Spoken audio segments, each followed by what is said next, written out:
amb els diners que ens arriben de Madrid tots els anys, només arribem a pagar el 82% de la sanitat, de l'educació que tenim. La resta hem de demanar crèdits i, evidentment, el deute cada volta es fa més gran, el deute al final es fa totalment impagable, però és que això no és només això, no és només una qüestió de fiscalitat, no és només una qüestió de que no ens arriben els diners, que n'hi ha moltes més qüestions. Vosaltres s'heu preguntat per què el PSOE en les eleccions andaluses tren pit dient que ells eren els que havien portat el PER a Andalusia, que gràcies a ells els llauradors d'Andalusia podien viure.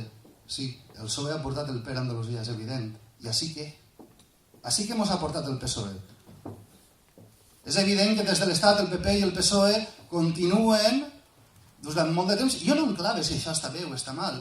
El que està clar és que allí ha arribat i així no ens ha arribat res.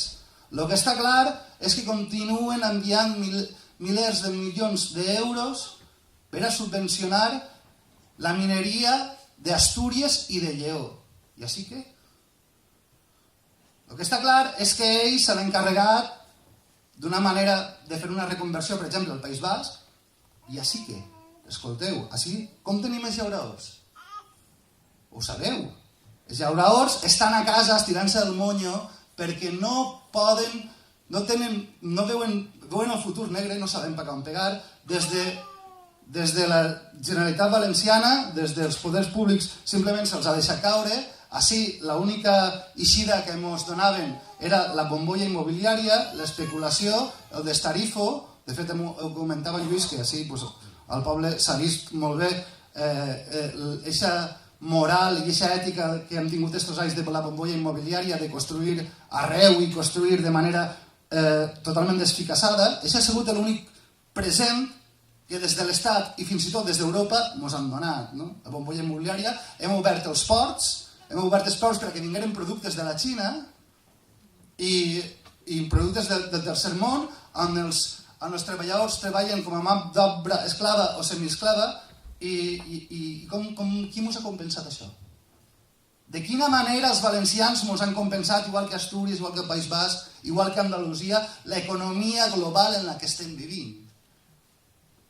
Per què els nostres treballadors del camp han de ser carn d'empresa de treball temporal i aquesta és l'única manera que tenen d'anar a treballar al camp? Treballar per empreses de treball temporal? O tota la massa de gent que treballava a la construcció i que avui en dia estan a casa i que se'ls està acabant el subsidi, o que si no se'ls ha acabat ja el subsidi i que no tenen ninguna manera com viure? Com m'ho compensen això? Per què des de Madrid i des d'Europa ningú ha pensat en nosaltres? Aquí tenim en aquests llocs negociant, per l'amor de Déu. Potser ha arribat l'hora de dir que ja n'hi ha prou, que els valencians necessitem el nostre projecte polític, la nostra aposta política per a plantar cara al capitalisme global i a les reformes neoliberals que estan destrossant el nostre poble.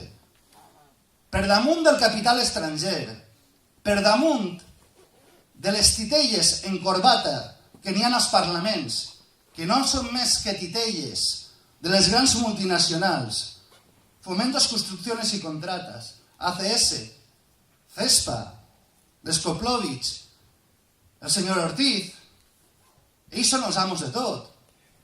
Per això vos dia jo des del principi que estem en un moment històric per a poder canviar les coses. I ara és el moment de fer-ho. Ara és el moment de dir-los que vagin acomiadant-se del seu silló, que vagin acomiadant-se dels seus privilegis, perquè així ve la gent valenta de compromís d'este poble, que som del poble, per a servir al poble i al costat del poble,